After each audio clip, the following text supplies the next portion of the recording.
Ansiedade. Esse sentimento paralisa a gente, tira o nosso sono e muitas vezes tira a nossa paz. E afinal, quem nunca se preocupou com as contas, com decisões difíceis ou com uma apresentação no trabalho que precisa fazer no outro dia, né? Mas a Bíblia tem uma coisa para nos falar sobre isso. Jesus, em Mateus capítulo 6, nos fala sobre os pássaros, nos fala sobre as flores e em como Deus cuida delas. E como Deus não cuidaria da gente, que somos muito mais importantes do que flores e passarinhos. Hoje a gente vai falar sobre como confiar na promessa da provisão divina pode mudar completamente a maneira como a gente lida com a ansiedade. Então vamos lá, respira fundo, fica calmo, fica tranquilo, porque essa mensagem, esse vídeo pode trazer a paz para o seu coração que você tanto está buscando. Tudo isso através da exposição da lição 11, que nos fala sobre a promessa de provisão. Nós vamos passar por todos os pontos da lição de forma rápida, prática, chegando até a conclusão. Se você não me conhece, eu sou Matheus dos Passos e vamos pro vídeo.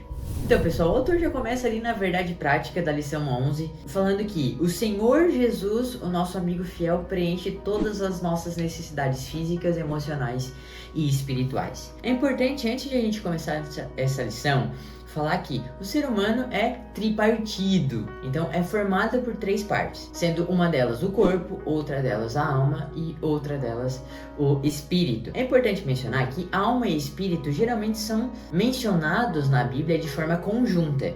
Então, a maior parte dos versículos que falam sobre alma também estão falando sobre espírito e vice-versa. O corpo já é bem mais diferenciado, vamos dizer assim, no texto bíblico. Apesar disso, nós entendemos então que são 3 partes distintas. É importante a gente falar sobre isso porque nós vamos falar sobre necessidades humanas hoje. E as necessidades humanas, elas se ligam com as 3 partes humanas também. Então nós temos necessidades físicas, que vão ser tratadas no primeiro ponto da lição, que fala sobre a provisão das necessidades básicas. Nós temos necessidades também emocionais, que nos fala ali no segundo tópico da lição, e também necessidades espirituais, que nos fala no terceiro ponto da lição.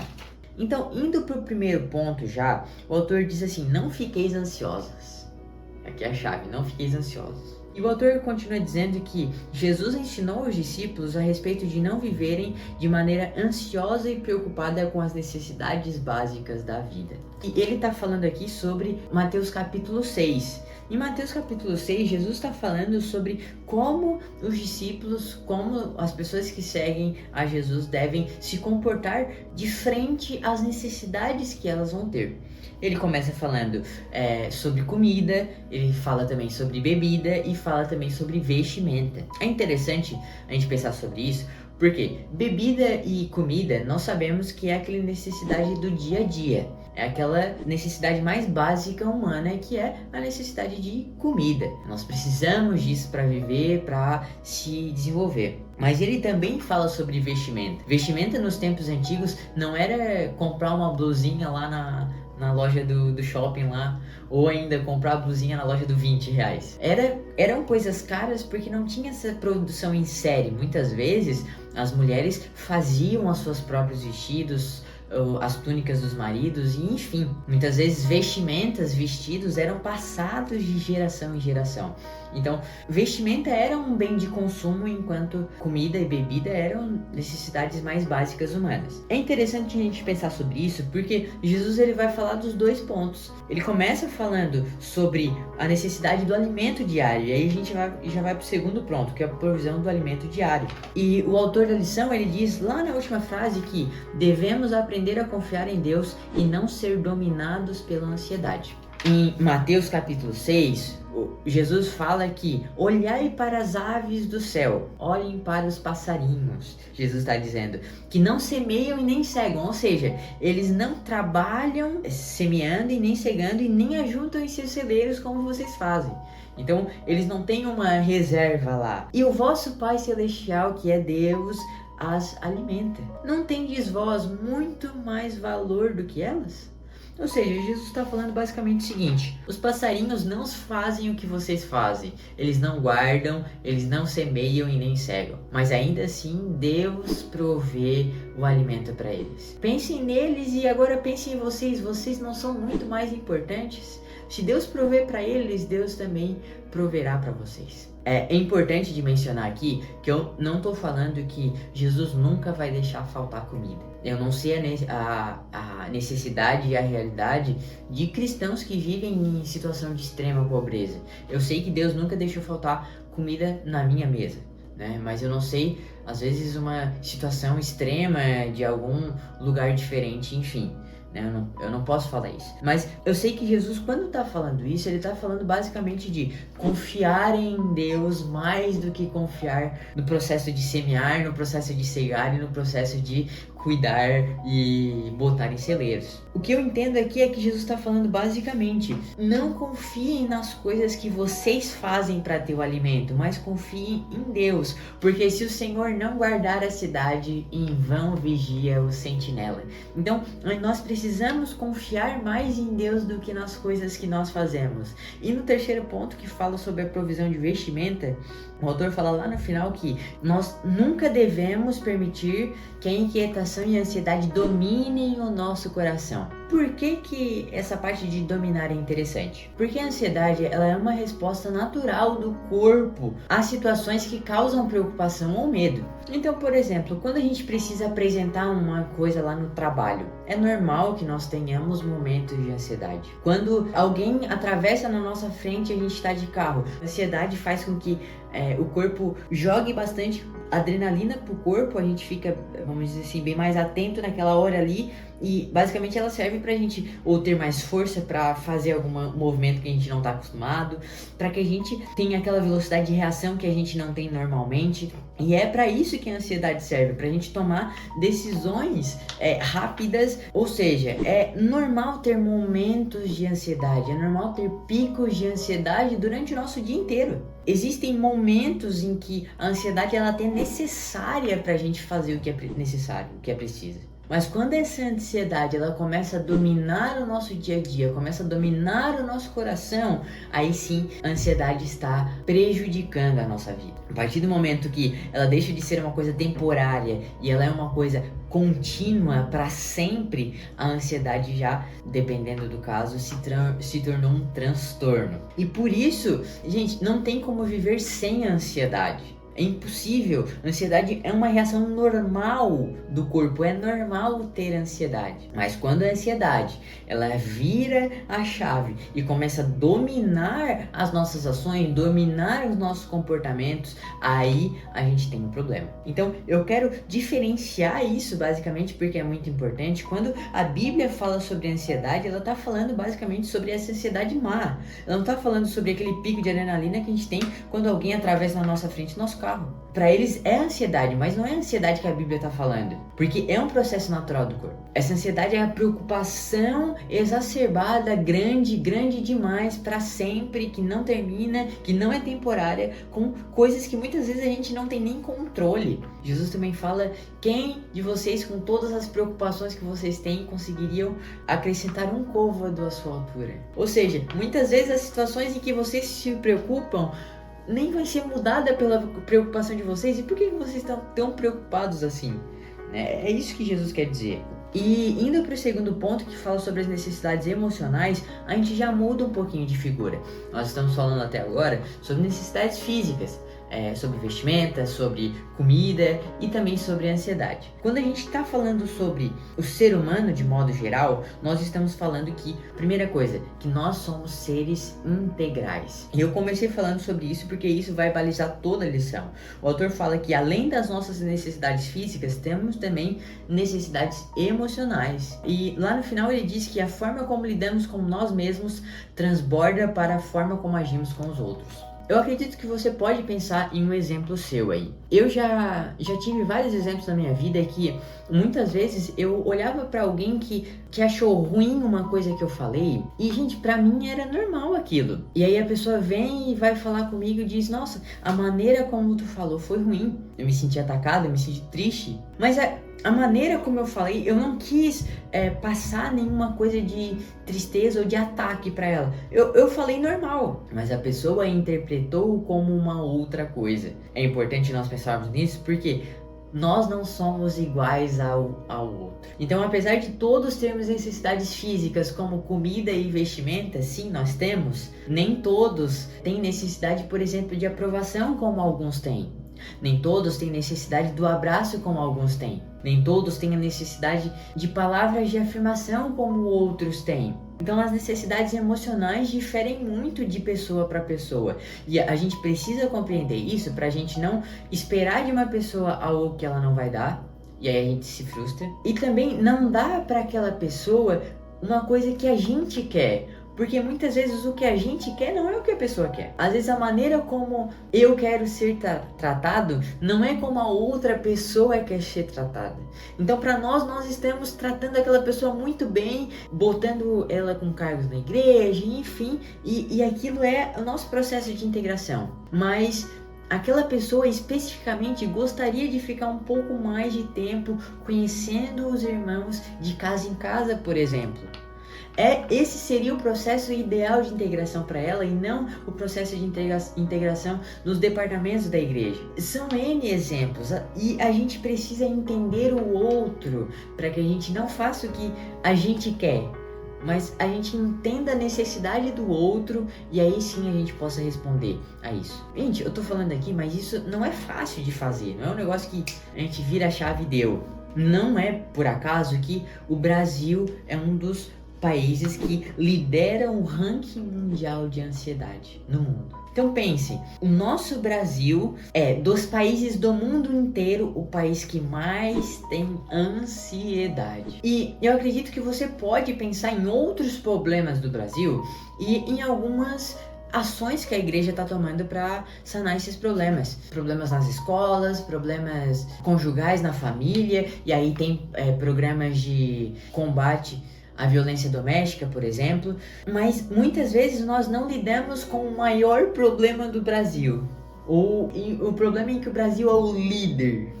Não existe mais pessoas ansiosas em nenhum lugar do mundo do que existe no Brasil. E o que nós estamos fazendo como igreja para tratar a ansiedade? O que nós estamos fazendo como igreja como conjunto de ações para atender as necessidades emocionais das pessoas? Nós precisamos compreender isso porque é o nosso papel também. Assim como Jesus veio para redimir o nosso corpo, a nossa alma e o nosso espírito, nós devemos trabalhar com Ele para que através de Jesus, e aí a gente está no terceiro ponto, e a nossa solução sempre é Jesus, através de Jesus nós possamos ajudar a pessoa no processo da ansiedade. Eu digo isso, ajudar, porque é importante também nós falarmos sobre o acompanhamento médico. A ansiedade ele é um problema, é um transtorno, e nós falamos na lição sobre cura divina que uma das partes importantes sobre a cura divina é também procurar médico. Deus deixou também os médicos para que possamos auxiliar. E pelo menos aqui na minha região, Criciúma e Sara tem programas com psicólogos, até um abraço pro pastor Bruno, aí, que era um amigo meu que está cuidando da parte de psicologia que é fornecida pela igreja. Então, nós precisamos ter essas frentes, sim, de combate à ansiedade também com psicólogo, mas principalmente com pregação do evangelho, porque é Jesus quem nos traz a vitória sobre a ansiedade. E sobre isso é importante eu ler um texto aqui que nos fala em 1 Pedro capítulo 5, versículo 7, que nos diz: lançando sobre ele toda a vossa ansiedade. Por quê? Porque ele tem cuidado de vós. Lançar a ansiedade sobre Jesus é entregar a ele. Ou seja, eu tenho aquela ansiedade, e de novo é aquela ansiedade ruim, não é aquela ansiedade normal, é aquela ansiedade que está dominando os meus sentimentos, que eu não estou conseguindo funcionar de uma maneira correta. E agora eu posso lançar a minha ansiedade sobre alguém. Não é porque esse alguém está pedindo, não é porque esse alguém talvez pode fazer alguma coisa por nós, não é porque esse alguém vai fazer alguma coisa no futuro, porque ele cuidará de vós. Não é isso que o apóstolo Pedro fala. Porque ele tem cuidado de vós. O apóstolo Pedro fala basicamente porque Jesus já tem feito muita coisa pela gente. Ele já tem credibilidade o suficiente, ele já provou o seu amor por nós suficientemente pra gente confiar nele. E a partir do momento que a gente confia nele, a gente joga sobre ele a nossa ansiedade, e aí a gente pensa, né? A ansiedade é uma coisa tão ruim, e a gente joga sobre Jesus. Jesus é tão bom que pega essa ansiedade e resolve pra nós, e nós continuamos a nossa vida. Então, Jesus, ele quer que nós lancemos sobre ele a nossa ansiedade. E, gente, lançar sobre Jesus uma coisa que é feia, uma coisa que é ruim, ela muitas vezes é vergonhoso. Muitas vezes nós não deveríamos estar sentindo aquela ansiedade. Quantas vezes Deus não proveu para mim coisas magníficas no meu trabalho, por exemplo. Eu mudei de serviço logo antes de casar, e foi um período bem difícil para mim, porque eu fiquei com incertezas durante algum tempo, mas no meu outro serviço eu consegui ganhar mais, e aí Deus proveu para mim um serviço que eu tô hoje, e eu agradeço muito a Ele por isso. Ainda assim, Deus já fez muita coisa por mim mesmo antes disso, mas Deus já mostrou o seu poder em relação em relação financeira, em relação ao trabalho, e ainda assim, quando chega alguma coisa, quando chega alguma conta, quando chega alguma conta nova, a gente sempre tem aquele, e agora? Como é que vai ficar no próximo mês? Jesus, ele tem cuidado de nós, e ele quer que nós levemos em conta isso para lançar sobre ele toda a nossa ansiedade, porque a nossa principal necessidade ele já supriu, ele já proveu, que é a necessidade de salvação. E aí a gente está falando sobre as necessidades espirituais agora. O autor fala que essa necessidade de salvação não é apenas de um indivíduo, mas de toda a humanidade. Toda a humanidade carece de salvação, e não só carece, mas como não merece também a salvação. E mesmo assim, Deus é tão bom, Jesus é tão maravilhoso que, mesmo sabendo que nós não merecemos, desceu na terra, se fez como homem, se fez em forma de homem, não tendo como usurpação ser igual a Deus, se despiu de toda a sua glória e morreu a morte de cruz, que o Deus que criou a vida morre, o Deus que criou as árvores agora é preso nela, o Deus que botou o ferro no meio da rocha agora tá com o ferro que ele criou grudado nas suas mãos, e ele sendo grudado ali, ele tá dentro do corpo do ser humano que ele fez. Ele tem agora um corpo físico, e assim como aquele que ele fez lá no Jardim do Éden, e eles cortam o corpo dele, o sangue que ele colocou dentro do ser humano é tirado com a lança que fere o seu lado, e o pior de tudo, ele sabe que nós muitas vezes vamos ver esse sacrifício e vamos escolher o outro lado. Eu acho que